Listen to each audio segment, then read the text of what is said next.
এখন আমার নবী পাক বলছেন, তার উপাধি দিচ্ছেন আমানাত। আমানাত যেহেতু সে বন্টন করেছে, আমানাতের খিয়ানত করিনি, তাই নবী আমার তাকে বলছেন আমানাত খিয়ানত না করির বাপ। আবুল আমানাত, আবুল আমানাত মানে আমানাতের পিতা। কিন্তু ওই ব্যক্তি স্বপ্নের মাধ্যমে বলছেন, না না, আমারও নাম হলো আবুল আব্বাস। কি নাম বলছেন?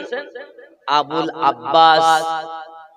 কিন্তু আমার নবী পাক সাল্লাল্লাহু আলাইহি সাল্লামের স্বপ্নেতে দেখেছেন, আমার নবীকে যদি স্বপ্ন দেখা যায় বেড়াপার, হাদিস শরীফে লেখা জিন্দা অবস্থায় 63 বছর জীবনের দেখা আর এখন স্বপ্নতে দেখা, দুইটি দেখার মধ্যে কোনো